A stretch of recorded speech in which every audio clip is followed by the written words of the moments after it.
आज संसद में अविश्वास प्रस्ताव पर चर्चा के दौरान कई बार हंगामा हुआ, हल्ला हुआ। कल भी संसद में हंगामा होने के पूरे आसार हैं, क्योंकि कल संसद में गृह मंत्री अमित शाह, केंद्रीय वित्त मंत्री निर्मला सीतारमण और स्मृति ईरानी अपनी बातें कही। उस पर भी आपको पूरी डिटेल रिपोर्ट दिखाऊंगा। लेकिन कल ये तो सेमीफाइनल का दूसरा राउंड शुरू हुआ है और ये सेमीफाइनल भी कौन जीतेगा ये तय है। लेकिन कल जब सेमीफाइनल का पहला राउंड, जिसको केजरीवाल ही सेमीफाइनल बता रहे थे भाई, राज्यसभा में वो दिल्ली सेवा बिल, वो सेमीफाइनल तो नरेंद्र मोदी ने जीत लिया, लेकिन उस दौरान एक बड़ा कांड भी हुआ। दिल्ली के सर्विस बिल ने अरविंद केजरीवाल को पावरलेस कर दिया। बिल तो दोनों सदन से पास हो गया, लेकिन इस बिल को रोकने के लिए केजरीवाल की टीम इस हद तक चली गई कि उन पर संसद के अंदर फर्जीवाड़ा करने के बहुत गंभीर आरोप लग गए। अभी तक केजरीवाल की टीम इस बात से चर्चा में थी कि उनके डिप्टी सीएम और मंत्री घोटाले के आरोप में जेल में। इसमें केजरीवाल का नंबर भी आ सकता है कहा जा रहा था। लेकिन राज्यसभा में कल कुछ ऐसा हुआ जिससे केजरीवाल के स्टार सांसद राघव चड्ढा ही फंस गए, जिस पर लोग ये कह रहे हैं कि क्या केजरीवाल से पहले राघव चड्ढा जेल चले जाएंगे। राघव चड्ढा को लेकर यह बातें इसलिए हो रही हैं क्योंकि कल रात राज्यसभा में दिल्ली सर्विस बिल पर वोटिंग के दौरान राघव चड्ढा पर कुछ सांसदों ने फर्जीवाड़ा करने का आरोप लगा दिया। राघव चड्ढा के इस कथित फर्जीवाड़े को सबसे पहले अमित शाह ने पकड़ा और सदन में इसका जिक्र किया। अमित शाह ने इस जांच की मांग की और इस दौरान राज्यसभा में जमकर हंगामा भी। पहले देखिए कि राज्यसभा में कल रात हुआ क्या था, फिर मैं आपको बताता हूं कि राघव चड्ढा ने जो किया क्या वो वाकई नियमों के खिलाफ था, और फिर राघव चड्ढा के साथ क्या हो सकता है, क्या वो जेल जा सकते हैं, ये भी बताऊंगा। लेकिन कल पहले सुनिए अमित शाह ने क्या बताया। Doctor Sasmit Patra, Shri Jairam Ramesh, Shri S Niranjan Reddy, Shri Kapil Sibal, Shri Tiruchi Siva, doctor M Thambi Durai. बहुत गंभीर व्यवस्था का प्रश्न है। ये दोनों सम्मानीय सदस्य कह रहे हैं, मान्यवर ये दोनों सम्मानीय सदस्य कह रहे हैं कि इन्होंने ये मोशन को साइन नहीं किया। अब ये जांच का विषय है कि ये मोशन कैसे साइन हुआ और राघव चड्ढा जी ने इसको मूव किया है। मान्यवर इनका सिग्नेचर किसने किया है, ये जांच का विषय है। मान्यवर ऐसे नहीं चलता। मान्यवर अब ये मामला सिर्फ दिल्ली सरकार में फर्जी पड़ने का नहीं है, ये सदन के फर्जी पड़ने का मामला है। ऐसा कैसे चलता है? Sir, no such discussion has been done by me. My name has been taken without my permission. Amit Shah गंभीर आरोप लगा रहे हैं। वो कह रहे हैं आम आदमी पार्टी सदन के बाहर फर्जीवाड़ा करती थी, अब तो सदन के अंदर फर्जीवाड़ा कर दिया, ये वो आरोप लगा रहे हैं। ऐसे 5 सांसद हैं जिन्होंने आरोप लगाया कि राज्यसभा में राघव चड्ढा ने उनकी परमिशन के बिना अपने प्रस्ताव में सांसदों के तौर पर सांसदों का नाम डाल दिया। ये 5 सांसद हैं बीजेडी के सस्मित पात्रा, जिन्हें अभी आप सुन रहे थे, वो कह रहे थे कि भाई बिना मेरे से पूछे मेरा नाम कैसे डाल दिया राघव चड्ढा ने। एआईएडीएमके के थम्बी दुरई, बीजेपी के नरहरी अमीन, बीजेपी के सुधांशु त्रिवेदी, जिनको खुद झटका लग गया अपना नाम सुनकर, बीजेपी के फांगनोन कोन्याक। इन सांसदों ने सदन के बाहर आकर क्या कहा, एक बार वो भी सुनिए, फिर बताता हूं कि रूल बुक क्या कहता है, चड्ढा जी ने क्या किया है। जब राघव चड्ढा ने मोशन मूव किया था, उसमें मेरे हिसाब से 17-18 नाम थे, उसमें पहला नाम मेरा था। तो वो टाइम ही मैं खड़ा हो गया, स्पीकर साहब को बोला कि मैं जानता नहीं हूँ, ये मोशन में सिलेक्ट कमेटी में ले जाने के लिए जो उन्होंने बात की है तो मैं उसका विरोध करता हूँ। ये मेरा नाम निकाल देना चाहिए और ये मेरे अप्रूवल के बिना उन्होंने ये किया है। और अगर साइन करके देना है कागज, तो मेरी साइन भी नहीं है, तो उस पर जो भी कायदे से लीगली जो राज्यसभा के रूम से उसी से कार्रवाई करनी चाहिए। वो सिलेक्ट कमेटी का रेजोल्यूशन मूव किया जा रहा था, कई सारे सांसद मूव किए जा रहे थे चेयर से, तो अचानक मैंने सुना कि मेरा नाम माननीय श्री राघव चड्ढा जी के एक रेजोल्यूशन में मेरा नाम मैंने पाया, अचानक आया। So I immediately raise a point of order, और एज पर रूल 72(2) कि अगर एक सदस्य के बिना इंफॉर्मेशन के या उनके कंसेंट के आप उनके नाम को सिलेक्ट कमेटी में ले नहीं सकते या किसी कमेटी में ले नहीं सकते। मैंने अपना कंप्लेन दिया है, तो अभी तो हाउस खत्म हुआ है, then the matter has already been moved and the chairman is seized of the matter, so I'm sure they'll take appropriate action, and it is of course a matter of privilege as well. I have a raise in the before itself and give a letter to the chairman referring to the privilege committee. How my name is included, I don't know. I have not signed any document like that. Therefore, somebody may be misused. सारे सांसद कैमरे के सामने कह रहे हैं कि राघव चड्ढा ने उनका नाम कैसे आगे बढ़ा दिया इस प्रस्ताव में, उनको खुद नहीं पता। मामला दो चीज का है, एक सिग्नेचर की जरूरत पड़ती है या नहीं, और दूसरा कि नाम उनसे पूछ के बढ़ाया है। अब वो तो खुद ही कह रहे हैं कैमरे पर कि भाई हमको पता ही नहीं कैसे नाम डाल दिया। अगर ये आरोप सही निकले तो राघव चड्ढा पर क्या एक्शन हो सकता है, इसे भी समझ लीजिए। पहली बात तो उन्हें कि सत्र से सस्पेंड किया जा सकता है। इतना ही नहीं, उनकी राज्यसभा सदस्यता भी जा सकती है। तीसरी बात, जेल जाने की बात कहां से आ रही है, उन पर एफआईआर तक हो सकती है और उन्हें जेल भी जाना पड़ सकता है। यह बकायदा नियम है विशेषाधिकार हनन का मामला अगर बन गया तो। ऐसा इसलिए क्योंकि राघव चड्ढा पर जिन सांसदों ने फर्जीवाड़े का आरोप लगाया है, उन सांसदों ने अपने विशेषाधिकार हनन का मुद्दा उठाया है और ऐसे मामले गंभीर होते हैं। इसलिए खुद गृह मंत्री अमित शाह ने राज्यसभा के चेयरमैन से इस पर एक्शन लेने की अपील की थी। एक बार सुनिए अमित शाह को, फिर बताता हूं रूल बुक में क्या मिला। मान्यवर, ये पांचों के मान्यवर, ये पांचों सदस्यों का नाम आसन की ओर से उद्घोषित किया जाए या उनको बोलने की मंजूरी दी जाए और इसका रिकॉर्ड बनाकर, ये प्रिविलेज का मामला है मान्यवर, इसको प्रिविलेज कमेटी में भेजा जाए।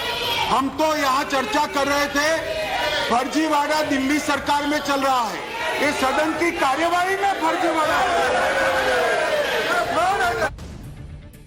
कल के इस हंगामे के बाद सांसदों ने कहा कि इस मामले को प्रिविलेज कमेटी में भेजा जाए क्योंकि यह मामला सांसदों के प्रिविलेज यानी विशेषाधिकार का है। अब रूल क्या कहता है? रूल के मुताबिक सांसदों के विशेषाधिकार हनन किसी के खिलाफ भी प्रूव हो जाता है तो फिर उसे नियमों के मुताबिक सजा मिलती है। इस पर फैसला प्रिविलेज कमेटी करती है, जिसे राघव चड्ढा का मामला रेफर कर दिया गया। राघव चड्ढा को अब कमेटी के सामने सफाई देनी पड़ेगी। उसके बाद यह तय होगा कि राघव चड्ढा पर एक्शन होगा या नहीं होगा। राघव चड्ढा पर गंभीर आरोप लगे तो राज्यसभा में तो वो कुछ नहीं बोले। जब सदन से बाहर आए तो मीडिया ने सवाल किया, लेकिन राघव चड्ढा ने जो बात कही उससे तो यही लगा कि उनके लिए बहुत छोटी बात है, वो इसका कोई लोड ही नहीं ले रहे हैं। सुनिए कल रात राघव चड्ढा ने क्या जवाब दिया। जैसा कि मैंने कहा, आप जब प्रिविलेजेस कमेटी नोटिस देगी उसका जवाब देंगे। आप काहे चिंता कर रहे हैं? मैं चिंता नहीं कर रहा, चिंता आप। जैसा कि मैंने कहा, आप जब प्रिविलेजेस कमेटी नोटिस देगी उसका जवाब देंगे। आप काहे चिंता कर रहे हैं? मैं चिंता नहीं कर रहा, चिंता आपको हो रही। राघव चड्ढा कर रहे हैं, मैं चिंता नहीं कर रहा, आप काहे चिंता कर रहे हैं? अरे बहुत, संसद के अंदर फर्जीवाड़े का आरोप लग रहा है और देश को चिंता नहीं होनी चाहिए। बाहर आकर बताना चाहिए, तो जवाब देने के बजाय कह रहे हैं कि आप चिंता काहे कर रहे हैं। ये दुनिया भर की चिंता लिए घूमे, लेकिन ये जो करें उस पर किसी को चिंता नहीं होनी चाहिए। राघव चड्ढा की बातों से लग रहा है कि वो इन आरोपों की गंभीरता नहीं समझ रहे या जानबूझकर ऐसा दिखा रहे कि अरे बहुत छोटी बात है। लेकिन यहां सवाल यह है कि राघव चड्ढा ने अगर ऐसा फर्जीवाड़ा किया तो वो इस फर्जीवाड़े को कर क्यों रहे थे, वो कौन सा प्रस्ताव लाना चाह रहे थे और इस प्रस्ताव से वो क्या करना चाह रहे थे, इसे भी आसान तरीके से समझें।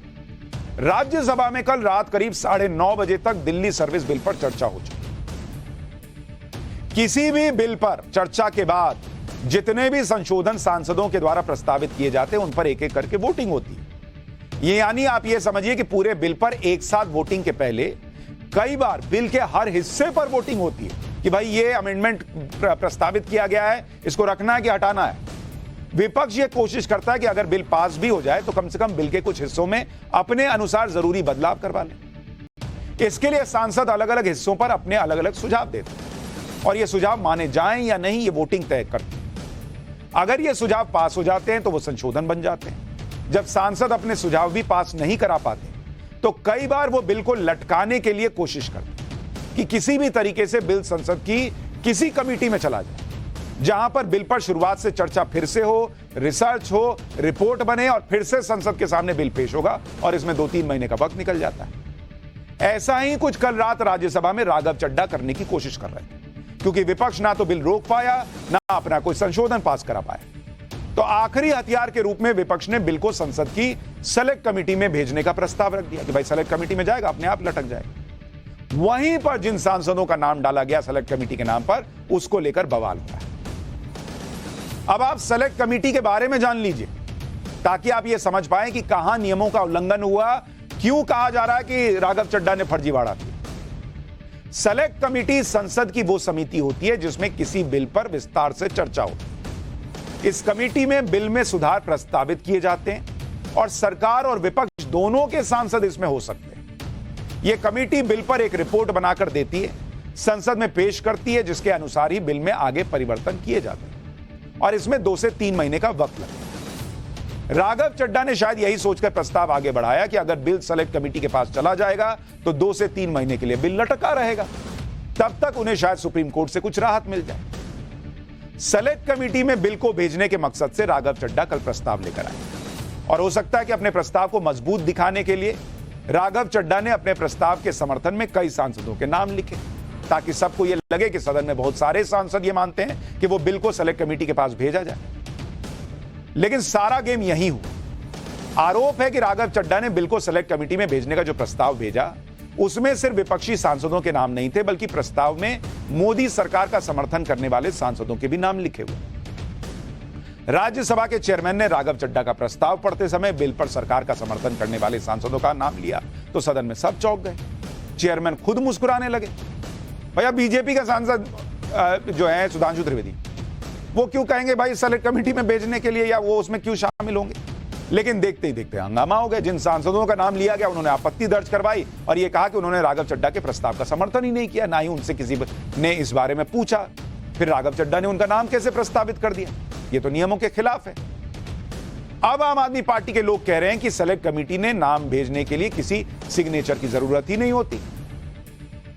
आम आदमी पार्टी के सांसद संजय सिंह तो कह रहे हैं कि जिस तरह से राहुल गांधी की सदस्यता छीनने की साजिश हुई, वैसे ही अमित शाह राघव चड्ढा के पीछे पड़ गए। संजय सिंह कह रहे हैं कि अगर राघव चड्ढा की सदस्यता गई भी तो वो फिर से चुनकर आ जाएंगे। एक बार इनको सुन लीजिए, फिर मैं आपको बताता हूं कि नियम क्या कहता है, सिग्नेचर की जरूरत पड़ती है या नहीं, या जिनके नाम डाले गए उनसे पूछने की जरूरत पड़ती है। पहले एक बार संजय सिंह को सुनिए।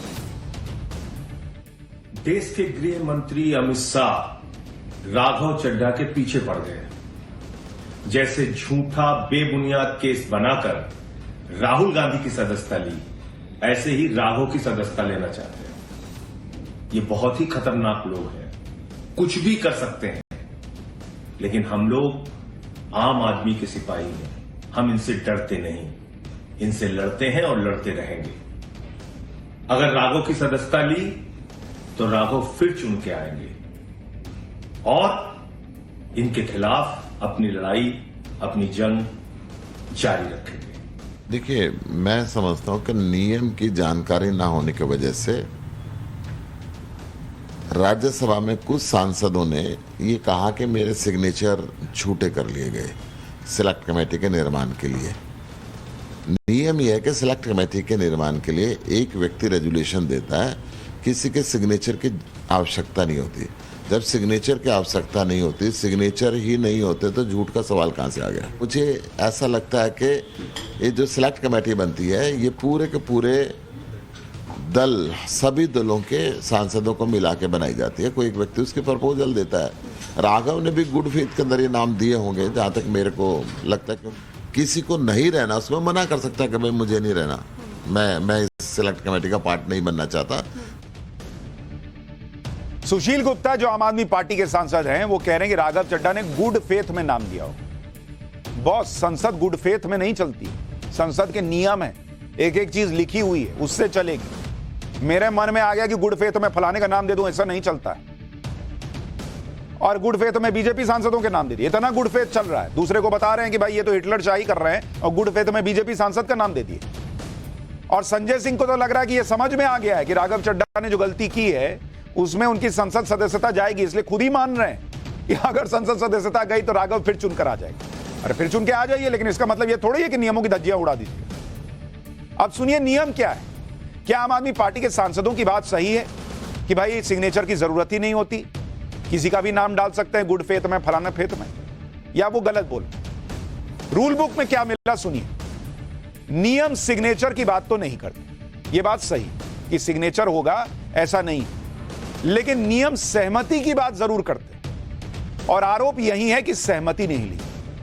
राज्यसभा के रूल बुक के रूल नंबर 72 के भाग 2 में यह साफ साफ लिखा है कि सेलेक्ट कमेटी का प्रस्ताव लाने वाला सांसद बिना अनुमति के किसी का भी नाम सेलेक्ट कमेटी के मेंबर के रूप में नहीं डाल सकता। यानी नियम यह कहता है कि सेलेक्ट कमेटी का प्रस्ताव बढ़ाने वाले सांसद को यह सुनिश्चित कर लेना चाहिए कि जिन सांसदों का नाम वो अपने प्रस्ताव में दे रहा है उन सब से उसने सहमति ली हो। यानी सिग्नेचर लिया हो न लिया हो यह इंपॉर्टेंट नहीं है क्योंकि उसका जिक्र नहीं है, लेकिन बकायदा नियम में लिखा हुआ है भाई कि जिसका नाम आप दोगे उससे पूछ के दोगे, उससे उसको विश्वास में लेके दोगे, कॉन्फिडेंस में लेके दोगे। ऐसा नहीं कि वो बैठे बैठे सुन रहा है और अचानक से कहा है मेरा नाम ये कैसे आ गया बॉस, ये नहीं होता है। यानी बकायदा नियमों की अनदेखी हुई है क्योंकि सब सांसद कैमरे पे कह रहे हैं हमको पता ही नहीं था मेरा नाम कैसे आ गया, और नियमों की अनदेखी कर रहे हैं। और उसके बाद जो है जबरदस्ती फिर वही कि अरे हमको तो जबरदस्ती ये कर रहे हैं, ये सरकार ऐसा कर रही है वैसा कर रही है। तुम क्या कर रहे हो यार, पहले ये बताओ। राघव चड्ढा के साथ जो हो रहा है उसके बाद लोग अब पुरानी तस्वीरें भी निकाल रहे हैं। कुछ दिन पहले संसद से निकलते समय राघव चड्ढा को एक कौवे ने चोंच मार दी थी, उसकी तस्वीर बड़ी वायरल हुई।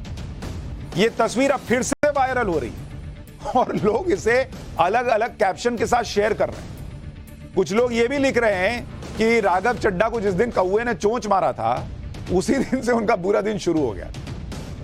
दिल्ली को लेकर अमित शाह कल जो कह रहे थे कि आम आदमी पार्टी की सरकार कभी भी दिल्ली विधानसभा का सत्र बुला लेती है, विधानसभा का कभी अवसान ही नहीं होता, वो आज सच साबित हो गया। केजरीवाल सरकार ने आज ही विधानसभा का सत्र ऐलान कर दिया। 16 अगस्त से दिल्ली से विधानसभा का सत्र शुरू होगा। विधानसभा सत्र के लिए जो नोटिफिकेशन जारी हुआ है उसमें लिखा है कि दिल्ली विधानसभा के स्पीकर ने विधानसभा के चौथे सत्र को फिर से शुरू करने का आदेश दिया है। दिल्ली विधानसभा के चौथे सत्र का तीसरा पार्ट 16 अगस्त सुबह 11 बजे से शुरू होगा। दिल्ली विधानसभा के चौथे सत्र का दूसरा पार्ट इसी साल 17 अप्रैल को अनिश्चितकाल के लिए स्थगित किया गया था। यानी फिर से विधानसभा का सत्र बुला लिया गया है और वहां क्या होगा आप अंदाजा लगा सकते हैं क्योंकि अभी अभी दिल्ली सेवा बिल जो है वो पास हो गया है। तो वहां फिर से कहानियां सुनाई जाएंगी, चौथी पास राजा की शायद वो भी दिखा देंगे।